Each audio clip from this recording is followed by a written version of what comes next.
Well, good afternoon to our athletic director, Mr. Chet Gladchuck, and our deputy commandant of midshipmen, Captain Grady, and his prospective relief, Captain Mathewson, and then our prospective deputy commandant of leadership, education, and development, Captain Bernacki, and all of you other distinguished guests, including our guest speaker, Jake Harriman. My name is Rear Admiral Blues Baker, and I serve at the Stockdale Center as the Director for Influencer Development. And on behalf of our Center Director, Dr. Joe Thomas, I would like to welcome you to our Honor, Courage, and Commitment Luncheon. The Stockdale Center's mission is to empower leaders to make courageous, ethical decisions. And we envision that this luncheon right now will contribute to that mission. We designed this seminar series to accomplish the following objectives. First, to provide a unique and hospitable and enjoyable venue to listen to an accomplished leader from a diverse professional background, and they will address, our speakers address core values of honor and courage and commitment. Second is to have our attendees nominated by their supervisors for this luncheon. And this selection process narrows down the number of invites, so you as participants not only listen to our speaker, but also get to engage in purposeful dialogue and hopefully have good conversations with one another. Third thing we want to do is we invite our midshipmen and our faculty and our coaches and our staff to encourage interaction with each other. So we talk across the lines, so to speak, and get to know each other, because all of you are key elements of our Naval Academy community. And finally, we not only want to send you out of here full and happy and hopefully inspired and instructed and challenged and better prepared to courageously lead in an extraordinary manner. The luncheon series that we have is made possible through the gifts, a very generous gift by Dr. and Mrs. Ernst Volgenau. And Dr. Volgenau is a 1955 graduate of the U.S. Naval Academy and entered as into the Air Force, and as a former Air Force officer helped develop space boosters and satellites and computer systems and taught in the field of astronautics. He's founder of SRA International, an information technology firm of about 6,000 people. It was listed on the New York Stock Exchange from 2002 to 2011, and then it combined with several divisions of Computer Sciences Corporation to form CSRA. So for 10 years in a row, the SRA was on the Fortune magazine's Best 100 Places to Work in the United States. His wife, Sarah, is a 1957 graduate of Morehead State University and taught in elementary schools for several years. So Dr. and Mrs. Volgenau have 3 married daughters. They have 9 grandchildren, and we are very grateful for Dr. and Mrs. Volgenau and their support of today's program. We are honored to have as our guest today Mr. Jake Harriman, who's the founder and CEO of Nuru International. Jake was once asked, I found this in an earlier interview, what did you want to be when you were growing up? This is when he was a kid, and he said, I want to be Superman. And if that didn't work out, I was going to try firefighting. So he combined the two together and came to the Naval Academy. And he graduated with distinction from the great class of 98. Anybody here from 98? Following graduation, he served 7.5 years in the Marine Corps as an infantry officer and also Special Operations Platoon Commander. He led 4 operational deployments, including 2 combat tours to Iraq. Jake was awarded the Bronze Star for actions in combat.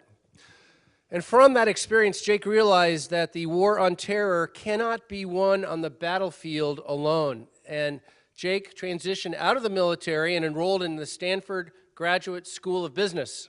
And he graduated with an MBA in 2008, and he led this vision to launch Nuru International. It's an organization that's focused on tackling extreme poverty.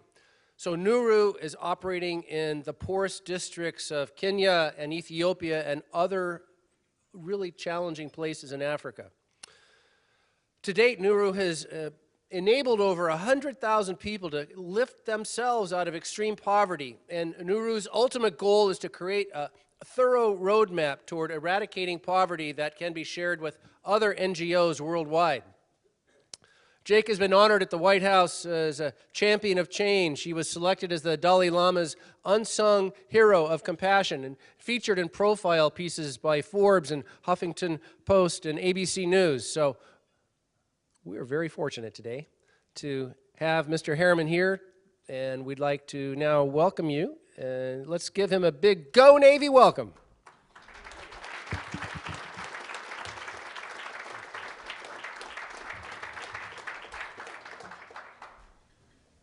If it's okay with you all, I'm going to stand in front of these. These things scare me. They terrify me. So I'm going to move around a little bit during my talk. It's quite an honor, a humbling honor, to be able to be here at the Stockdale Center today. Thank you for the opportunity. I do a lot of speaking. I do a lot of leadership coaching, leadership training. But I can tell you, I don't think I've ever been as excited for this talk today than I have been for any other talk. It's such a privilege to be in a room with so many patriots, so many people who have committed their lives to this nation and the greater causes that we all serve. So the first thing I want to do before I even start is I want to thank each of you for making that decision. Thank each of you for your service to this country. And I can tell you that there's never been a more important time for that service, so thank you. So what I'm going to do today is I'm going to talk a little bit about servant leadership. You know, my whole adult life has really been about leadership, which only means I've made every possible mistake as a leader. And my hope today is that I can share a couple of the lessons of ways that I messed up, things that went wrong for me, so that you don't have to make the same mistakes as you come up through the ranks as I did as a midshipman, second lieutenant, first lieutenant, captain. You know, servant leadership is one of the most powerful forms of leadership that I've ever come across. It works in the boardroom, it works on the athletic field, it works in combat and in deep jungles in Africa where we work now. It unlocks the potential of teams to be able to accomplish things that you never dreamed were possible. And to talk to you about that form of leadership today, I definitely do not want to stand up here and share a bunch of PowerPoint slides with you with lots of bullets and 70 slides, because I know what will happen. Instantly, 30 seconds after I start, everybody's going to be asleep. And I'm actually going to fall asleep myself. So to avoid that, what I want to do in telling you about leadership is I actually want to just tell stories. I want to start with my story. I think that's important for you to know who I am, where I come from, how I got to where I am today, standing before you talking. And then I want to talk about 4 key principles of servant leadership. But the way I want to do that is I want to tell you about these principles through the eyes of some heroes that I had the privilege to be able to lead. So people who were on my teams, both in the Marine Corps and now on my team at Nuru. Because what I have found is some of the most powerful lessons of leadership that I've ever learned come from the people whom I've had the fortune of leading. So let's dive in. My story, as relevant today, really starts on this highway here, Highway 7, which was the main avenue of approach during the early days of the Iraqi invasion. In April of 2003, I found myself in a fighting hole facing north along this highway. We had just survived the first major contact of the war in a place called Nasiriyah, where we'd been ambushed, and we were able to fight through the city and set up a defensive perimeter north of the city. My guys and I were exhausted, we were tired, we were hungry, and everybody was completely nervous. We just survived this ambush, and we knew that as the sun came up, they were going to start shooting at us again. Southern Iraq at the time was one of the poorest places in the world. Saddam had been oppressing the Shia population in the south. What had been happening as we moved through the south was the regular Iraqi army was retreating to make a final stand in Baghdad, while Saddam pushed his Fedayeen soldiers into the south, and they were going hut to hut in these remote villages, coercing these poor farmers to fight us. They were essentially saying, look, your kids are starving right in front of you. If you pick up this weapon and go fight these guys 10 miles south of here, we'll drop off a bag of rice here every couple of weeks. And in the early days of the war, we were fighting these guys by the hundreds and thousands. And that kind of set the stage for this one catalytic moment that really changed my life forever. So we were dug in there on Highway 7, and I got up out of my fighting hole and started walking the lines to check on my guys because I knew that we were about to be attacked again. And I looked up on this highway and I saw a small white car racing toward our position from the north. Well, the enemy had just started using suicide bombing tactics, so I thought they're going to blow themselves up in our position. So I grabbed 3 of my guys. We took off running to stop this vehicle. Finally, it stopped about 50 meters out. The driver hops out, starts waving his arms frantically and running at me. So I'm yelling at him in Arabic to get on the ground. He's not listening. And as I lift my weapon, thinking I have to take this guy out, I look behind him, and I see a large black military truck roll up behind his little white car. 6 guys in black jump out, run up to the car, and they start shooting into the car. So this man stops dead in his tracks, starts screaming, turns around, and starts running back to the car. And that's when I realized that this man was just one of those poor farmers who was trying to escape across our lines of safety with his family because he didn't want to fight. So I yelled at my guys to take out the Fedayeen, and I ran as fast as I could to try to save this man's family. But by the time I got there, it was too late. I looked in the passenger side. His wife had been shot in the face and in the chest. She was slumped over dead. He had an infant in the back whose arm had been shot off, and she'd been shot in the head. And he was cradling the body of his little 5 or 6-year-old daughter who'd been shot in the stomach, and she was choking on her own blood as she was trying to breathe. This man lost everything he had in 2 seconds. And for the first time in the war, I put myself in this man's shoes. And I thought to myself, I live in a world of choices. Where do I want my kids to grow up? What do I want them to have for breakfast? Where do I want them to go to school? What were this guy's choices when he woke up this morning? He had nothing. He could strap a bomb to himself, run into our position. He could watch his kids starve to death. He had nothing. In that moment, I got really, really angry. It wasn't fair. It wasn't fair that the GPS coordinates of a person's birthplace dictate what choices they have in this world. And that was the beginning of a really powerful awakening in me and a powerful conversation among the guys and I in my unit. You see, time and time again, we would see a look of absolute desperation on the faces of young men and women as they would run into our position with a bomb strapped to them. And many times it was not out of some kind of misplaced sense of hatred for the West. It was out of love for that little 5 or 6-year-old son or daughter at home who were starving to death. And so we began to see what we believed was a critical gap in our national security. These violent extremist groups that we were fighting were growing. They weren't shrinking. No matter how much we went out there and doing these capture-kill missions, the movements kept growing.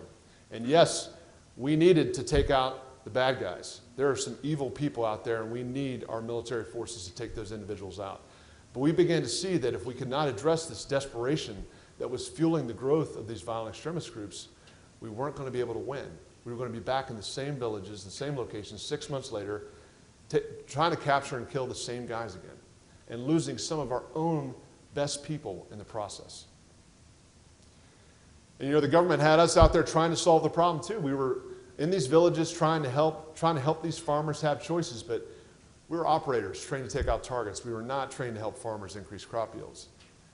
And a lot of the aid groups that were trying to help, they simply couldn't reach these places because the most vulnerable populations were too dangerous to reach. So we hatched this wild idea. What if we could take former operators who know how to handle ourselves in combat situations, combine them with new sustainable development models where we can embed our teams in these really highly vulnerable populations and work with local leaders to design sustainable programming that could address those critical vulnerabilities like hunger, lack of livelihoods, lack of education. Building sustainable organizations that could free their entire populations from extreme poverty so that groups like ISIS, Al-Shabaab, Boko Haram, Al-Qaeda have nowhere to go. So after I got out of the Marine Corps, I enrolled at the Stanford Business School to build a company that could step into that national security gap. And a pretty amazing thing happened. Over 30 of my classmates got involved, and my mentors and faculty there, about 6 faculty members, provided seed funding, mentorship, advice. And we were able to raise about $500,000 to get started. And in June of '08, after I graduated, I moved to remote rural Kenya to launch the pilot project of what became known as Nuru International, a radical new approach to providing lasting alternative choices in highly unstable places for farmers who simply don't have any other choices other than to support these violent extremist groups. And over the next 7.5 years, I lived in remote villages in southwest Kenya, in the mountains of southern Ethiopia, in northeast Nigeria, where we're embedded now in former Boko Haram and ISIS Caliphate territory, building and testing this approach. And I'm happy to say that we've had a lot of success. We have been able to empower now over 130,000 people permanently out of extreme poverty with lasting, meaningful choices. And we've been able to degrade the effectiveness of some of these groups where we're working, especially in Northeast Nigeria. So that's a little bit about my story, and I can tell you that the success that we have seen is probably in spite of a lot of the faults and weaknesses that I have as a leader. It can really be attributed to the teams that I had the fortune of leading, and it can be attributed to this specific type of leadership that I do want to talk to you about today, which is servant leadership. Some of the brave men and women that I had the opportunity of leading exhibited this form of leadership, and I saw that it was so powerful. It transformed communities, it transformed states, it transformed entire regions within nations to build resiliency and for them to be able to resist these groups like ISIS and Boko Haram. So I want to tell you about 4 of these key principles in the form of narratives about these, some of the heroes that I got to lead. The first principle I want to talk to you about is, as a servant leader, you need to be able to lead with decisiveness in times of uncertainty. Lead with decisiveness in times of uncertainty. So meet Jose de la Cruz, call sign DC. This guy's one of the most amazing guys I ever got to work with at Force Recon. He was my free fall team leader. His job, when he was with me, we were in southern Iraq, in the southern Baghdad area. Our job was to do what's called direct action raids, which is to go out and get high-value targets, high-value individuals that were on the target watch list for the National Security Council, to get those guys, bring them back for interrogation, or to take them out, one of the two. So we did night after night. We did raid after raid after raid, and DC was really integral in those missions. Well, one night, we got another mission. It was going to be for at the time, one of Saddam's old generals that had started leading some of the insurgent groups in the area. And the target was on the Tigris in South Baghdad. And so I pulled in my team leaders, pulled DC and the other guys in. We quickly briefed a plan. They then went back to the men and started briefing the teams on what the plan was going to be. My job was to go to the pilots and brief the pilots on the plan, because it was going to be a helo hard hit where we come in simultaneously onto the target and 4 helos. It was going to be a multi-entry breach, simultaneous, to take the target down, get the bad guy, and get out of there. It was an operation we performed multiple times, both in training and real world. So I thought, no problem. Now, typically when we do these missions, we have the best pilots out there, seasoned veterans of combat. You know, and a lot of the special operations community, we're fortunate to have these types of guys. Well, imagine my surprise when I walk in the ready room and I look at the table, and it looked like there were about 6 16-year-olds in flight suits looking back at me. So I kind of turned around and I thought, I think I'm in the wrong room, guys. Excuse me. And I started to walk away. They said, no, this is right. You're Captain Harriman, right? And I said, yeah. Are you guys the guys for the mission? And they said, yeah, we're the guys for the mission. And as you all know, and please pardon me for the pilots in the room, our pilots are not short on ego, okay? And they were confident that they were going to be able to execute this mission, no problem. And they said, and by the way, you don't really have a choice because everybody else is out on missions right now. It was a busy night. So I said, okay, fine. So I briefed them on the plan, thought no problem. And we go out about 1 in the morning, board the helos, and we took off. And as we're coming into southern Baghdad to take out the target, we start taking enemy fire, which is normal on these hits, but not normal for guys who have never flown a combat mission. So unfortunately, what happened with the pilots is they started banking everywhere, and they ended up setting us down all over southern Baghdad in about a kilometer radius area, and we had no idea where we were.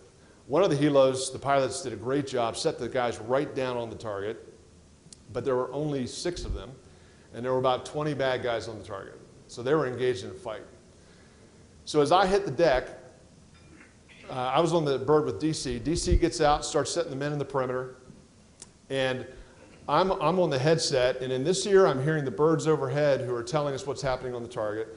In the other ear, I'm hearing my team leaders screaming about, where the hell are we? What's happening? Where are you guys? I mean, it was just total chaos.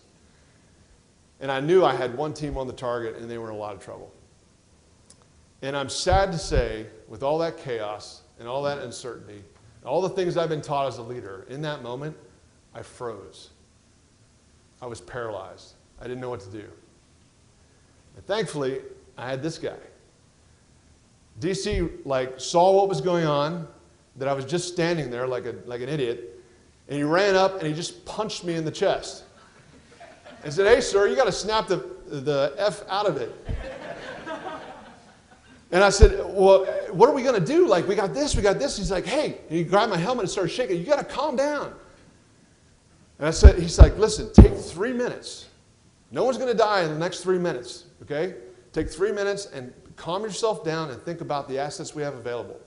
He said, "You got to make a call. You're the leader. We're all looking to you right now to make a decision." So I took some deep breaths. I started thinking about what we had at our disposal. I remember we had an AC-130 gunship overhead. And these guys had this awesome thing that we called the Finger of God, which is this great infrared laser that could light up any target that we chose. Usually we use it for deep air support or close air support to mark targets. But I thought it was a foggy night. We all had our nods on. I thought, well, if they can light the target up, everybody in the city, all my teams could actually vector in the target because they can see where the laser is hitting the target. So I called up the birds. I said, "Hey, light the target up with the Finger of God." They lit that thing up. I told my team leaders, "Hey, converge on the Finger of God. That's the target." We all started running through the alleys in downtown Baghdad, trying to make it to the target. I'm grateful to say by the time we got there, my team was engaged, but no one had died. We did the breach into the building, got the bad guy, got him out, got everybody on the birds. The birds did come back in and got us. And then we got out of there without anybody dying. But I can tell you that none of that would have happened had it not been for the calm decisiveness of this individual. You know, in a crisis situation, your men and women will look to you to make a decision. And I can tell you when it's most important, when there's so much on the line, you're only going to have about maybe 60 to 70% of the information that you have. You cannot wait for perfect information. You cannot wait for 100% of the information.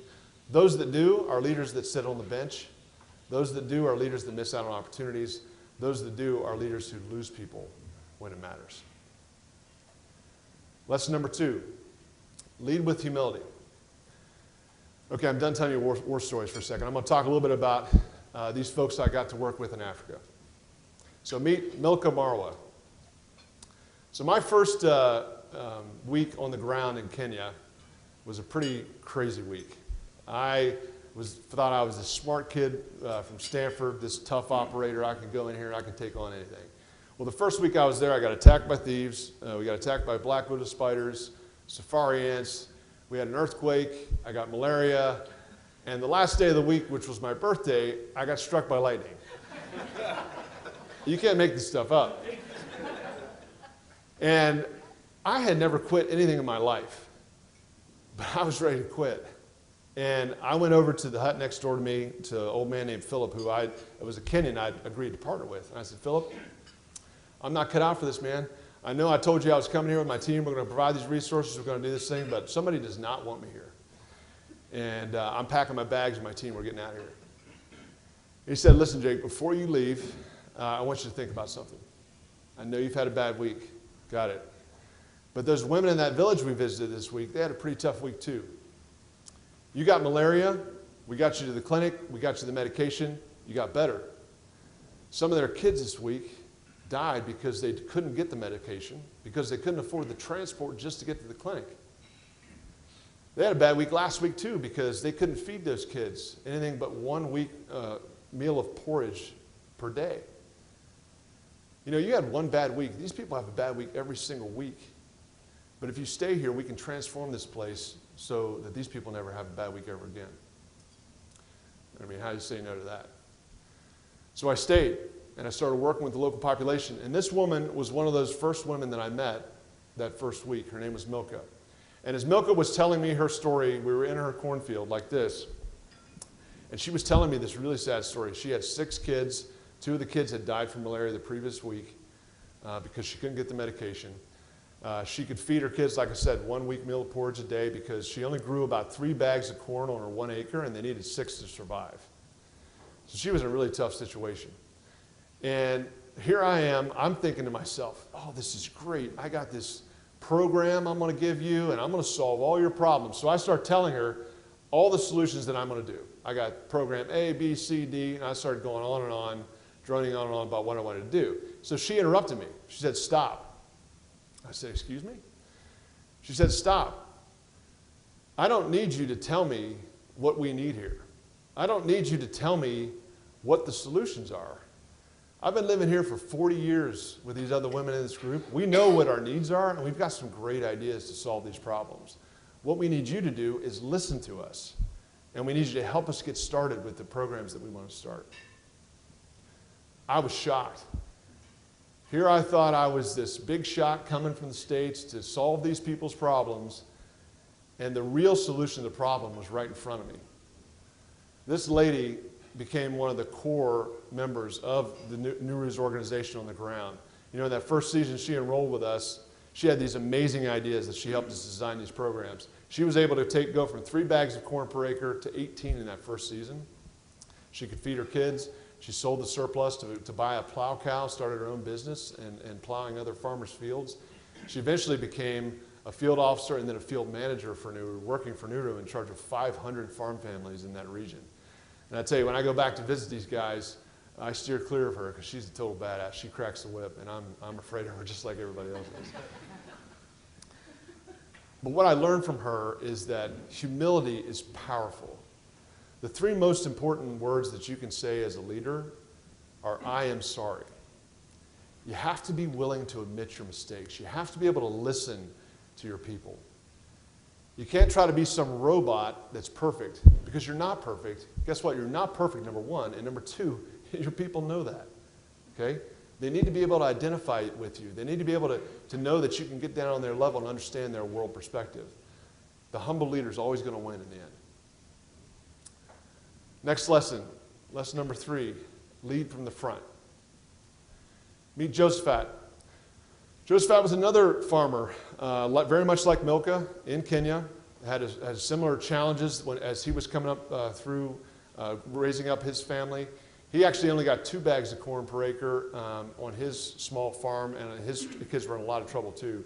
But in the first season with Nuru, he went to not 18, but 24 bags of corn per acre. He was an amazing farmer once he got into the program. He also became a field manager with Nuru. And he began working with us on a day-to-day basis there in the office in the local village that we had. Well, Josephat was a very different type of field manager. Most of the field managers would come into the office and they'd sit around and they'd tell stories and they'd laugh and they'd do some paperwork, and because they thought their job was in the office. They were managers. They were going to be doing the office work. They were going to be doing the paperwork, the planning, etc. But Josephat was like never around. And so they used to start talking bad about him. Well, Josephat's lazy. He's never coming in the office. He's never helping out. Like, where is this guy? Josephat would show up for key meetings and then just be gone. So we thought he was just like sloughing off his duties. Well, that all changed one season. One season, we started having a real problem with the programs. You see, one of the things that Nuru does is lend fertilizer and seed to farmers, teach them how to use it effectively, and at harvest, the farmers have to repay the loan. If they don't repay the loan, the programs fail because that capital can't be recycled. So the loan repayment is critical. Well, we started having a problem in one of the key villages called Nyamataburu. There was an uprising of farmers, and they decided they weren't going to pay their loan. One of the businessmen in the area had started telling lies about the organization and was stoking the fire to try to get the farmers not to repay the loan. So we were sitting around the office with the field managers trying to brainstorm, how are we going to solve this problem? This is a crazy problem. The program's going to go out of business. And we couldn't come up with a solution. And then walks this guy. In walks Josephat. And Josephat goes over and sits down in the corner and just listens for a while. So we're throwing out all these ideas. I was telling the guys, we've been trying to go out to the villages to collect the loans, but we literally got ran off by massive farmers with machetes and poison tip arrows. It's like out of a movie. It's crazy. We couldn't get to those villages. They just would not let us in there. So we're talking about trying to figure out how to do it. And Josephat speaks up. He says, I'll take care of it. And I looked over at him and I said, you're going to take care of this? He said, yeah, I got it. I'll take care of it. Now, Josephat was about 4'9" and maybe 90 pounds soaking wet. A strong wind would have like blown him over. Like, he was a tiny guy. And these guys in this village were massive. These were huge dudes. Probably they could have played for Navy. And so I looked at Josephat. I said, hey, man, you're crazy. Like, these people out there want to kill us, and you're not the biggest guy on the planet right now. He said, no, it's okay. I'm going to go out there tomorrow morning. So I thought, well, at least I should go out with him. Like, he needs some kind of bodyguard or something. So the next morning we got up early and walked about an hour and a half out to this village, out to Nyamata border, to go meet these guys. And of course, as we're walking out there, word spreads that we're coming. Sure enough, we crest the hilltop as we start to come into the village, and we look down and we see the farmers all collected in a circle around the storefront. And they all stand, they see us coming, they all stand up, they grab their machetes, some of them grab their bows and arrows. And I looked over at Josephat, we're kind of walking, I looked over at Josephat, I said, hey man, I don't think this is our day. I think we can come back here and take care of this another time. And Josephat said, no, it's okay, I got this. And I said, no, and I went to grab him and pull him back, and he just like took off and started running, and then he ended up walking into the village. And as he was coming, the guys started coming to attack him, and then they saw who he was. It was remarkable. They saw who he was, they stopped, they put their weapons down, and they all walked with him over to the shade tree, and they sat down. And I don't know what he said. It was like 10 minutes. He's talking to these guys for 10 minutes, then one at a time, they stood up, shook his hand, walked away. 1 week later, all of those farmers repaid their loan. So we're walking back, and I'm kind of looking at him. We don't say anything for a while. Then I look at him and I said, hey, man, what did you say? He said, I just told them to repay their loan. I said, well, how did you do that? And he said, what I learned from him and from what other people told me later, you see, all those times Josephat wasn't in the office, it wasn't because he was lazy. He was in the field with his people. He was in charge of 500 families, and these programs we had the families going through were difficult for the farmers to understand. Every day, he was out there walking miles every day to be with his farmers, to teach them how to do this. One of the farmers was sick, they couldn't plant. He'd grab some of the other farmers together as a team, and he'd be out there first planting the rows of corn. He got in the fields, in the dirt with his people, and because of that, they loved him. He knew all their names. He knew their kids' names. He knew their wives' names. He knew their dreams. And because of that, they would have run through fire and back for him. And so when he came out to that village, they loved him. He was their hero. They would have done anything. So paying the loan was nothing for them. As leaders, you have to be willing to get into the trenches with your people. You know, you hear that story, with rank comes privileges. That's complete crap, okay? You should never ask your people to do something that you're not willing to do yourself. Sometimes you've got to go first into the breach. Sometimes you've got to do the dangerous mission before you ask your guys to do that mission. And if you do that, they will follow you anywhere because they know that you understand the challenges that they face. So lead from the front. Last lesson I'm going to talk to you about today, others first, you last. So I'm going to take you to Ethiopia for this last story. This guy's name is Masele, and he is a warrior. You can't really tell it in this picture, but he's actually missing an eye. That eye was cut out with a machete. That was done when he was defending one of his farmers who was being abused by her husband. And he got in the way and was trying to protect her. He saved the woman's life but lost his eye in the process. This guy was an amazing, inspirational leader in his village. And I started working with him when we first got to Ethiopia. Now, people oftentimes ask me, how do you know what leaders to work with when you go into these areas? One of the techniques we use to vet leaders is called boundary walks. You know, a lot of the places we work, there are no maps. So you literally have to walk around the municipality with the GPS watch and map out the area and then create maps from that data. But these hikes are really difficult, and we need local people to help us show us where the boundaries are. So typically we pull together leaders and we ask them to take us on these hikes, and they're hard hikes all day long. We don't pay them anything. So the ones who are there for the wrong reasons, just to kind of extort the project or get the money just for them and their family and not for their community, they typically fall out along the way. You can think about it as like a long forced march, right? And the weak ones or the ones who don't have the best intentions kind of fall out along the way. But the really good ones stick it out, and they end up working with us. So on one of these boundary walks, the first one at this village called Hambisa, I show up. Masele's there with his team of 4 guys, and they're ready to go. Now, what usually happens when I show up is I have a team of people who will tell me anything I want to know, anything I want them to say. They're there. They're all yes men because they really want a job. These are desperate places. If they get a job with an NGO, with a nonprofit, they're going to get power, influence, money. and it's gonna change their lives forever. So they typically tell you whatever you want to hear. Well, this guy was not like that.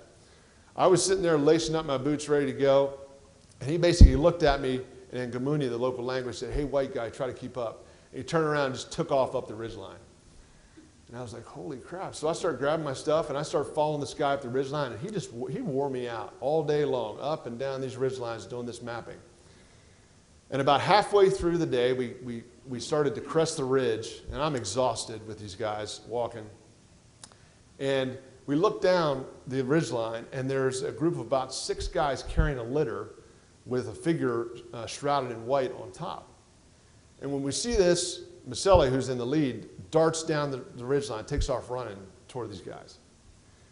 And I watch him. He goes down there. He takes the place of the guy that's leading, that's carrying the litter, takes his place, puts it on his shoulder, and starts guiding them up the ridgeline. And I looked at my translator, and I said, I was such an idiot. I was so annoyed. I was like, well, where's he going? We're not done yet. He said, well, that's one of his farmers. That's one of Maselli's farmers, and he's sick, and he's dying. They need to get him to a medical clinic. And so I was such an idiot. I said, well, okay, well, is that going to be 10 minutes or 15 minutes? Because we got a plan here. We got to get this thing done today. And he looked at me kind of like you guys are looking at me right now and said, no, not at all. The clinic is 20 kilometers away. They're going to be walking the rest of the day through the mountains just to get him to the clinic. And I was blown away. I pondered that the rest of the day on our hike. Because here was a guy who, if he stuck it out with me, and he knew if he stuck it out with me, he was going to get power, influence, a lot of money in the region just working with us. But he didn't care. What he cared about was that farmer. What he cared about was taking care of one of his people that he loved. So I'm thinking about this all day, and we get down to the bottom of the mountain, and I take him into the village center around the shade tree. We sit down, and I typically take some bread and water to share with the guys at the end of the day.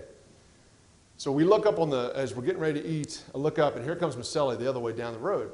And this guy was worn out. He'd walked twice as far as we had.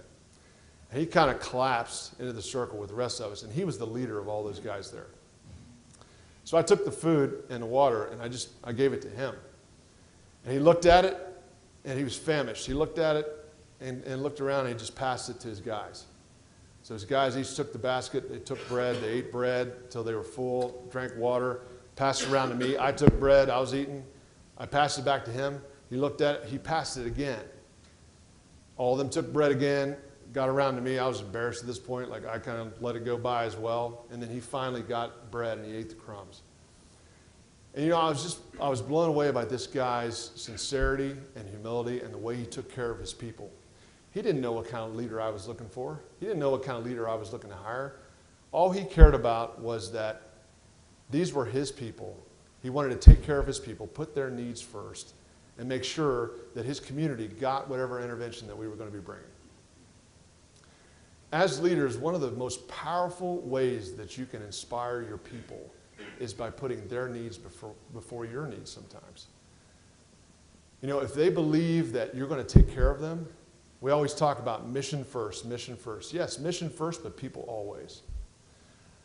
Always put your people's needs first. Because when you do that, they know that you will look out for them when times are really tough. They know that if you're asking them to charge that hill and take that machine gun position, that you have their best interest and the mission's best interest in mind. They trust you. You build a foundation of trust that could never be possible otherwise. So always remember, others' needs first, yours last as a leader. So I've shared these lessons with you this morning. These are some of the lessons that I learned as a leader in doing servant leadership. And I will tell you, I made all the mistakes in not doing these as I was kind of rising through the ranks. I learned this from the people that I was so fortunate to be able to lead. Don't make the same mistakes that I made in your career. We have a real opportunity here as servant leaders to be able to influence our units, to be able to influence our people using these principles of servant leadership. So I want to finish with a quote from one of my favorite presidents, Teddy Roosevelt. It's not the critic that counts. It's not the man who points out where the strong man stumbles or where the doer of deeds could have done them better. The credit belongs to the man who's actually in the arena, whose face is marred with dust and sweat and blood, who strives valiantly, who errs and falls short again and again because there is not effort without error and shortcoming, who does actually strive to do the deed, who knows the great devotion, the great enthusiasm, who gives himself in a worthy cause, who in the end at best knows the triumph of high achievement, and at worst, if he fails, well, at least he fails while daring greatly, so that his place will never be with those cold and timid souls who know neither victory nor defeat. As I look out at you guys today, I see a room full of men and women who are standing in the arena right now. You've already made that choice. Our country is at a really challenging crossroads right now. We've lost our identity. We've forgotten what makes us Americans. We've forgotten what unites us. America is not the Republican Party. America is not the Democratic Party. America is not a bunch of politicians in Washington, D.C. America is not CNN or Fox News. America is made of you. In this room. The essence of our nation is in this room. The building blocks that make our country great is the courage, the sacrifice, and the service that each of you have demonstrated and will demonstrate.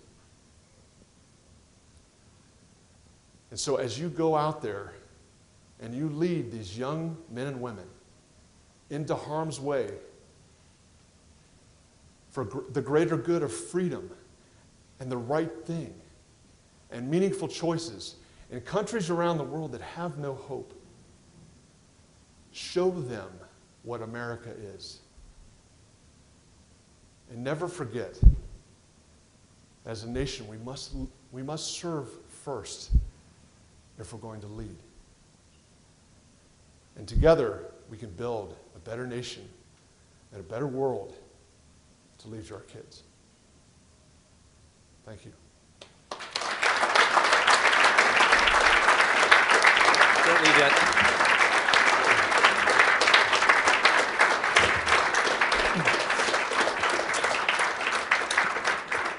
Jake, we thank you for helping us with our moral compass. This is just a reminder that, you've got the coordinates of the east and the west and the south and the north, and I'm thinking of the gift of Milka, and I think there was a few other people there, Josephat and Maselli, and just giving us points on servant leadership, being stewards of what we're entrusted with. So please accept this on behalf of the Stockdale Center and for all of us here. Thank you very much. Jake, would you have time to hang around if some of the students don't have class? Would you be willing to hang with us a little bit? So everybody, we're going to send out a kind of an evaluation, a seminar evaluation this afternoon. You'll be receiving that in your email. Please fill that out. It'll help us as we prepare for future honor, courage, and commitment luncheons.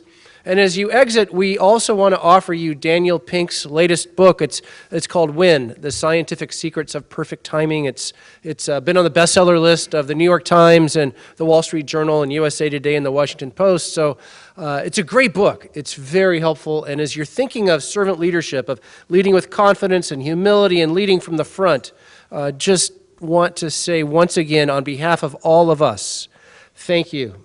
And thank you all for being here today. And may God bless this nation and you.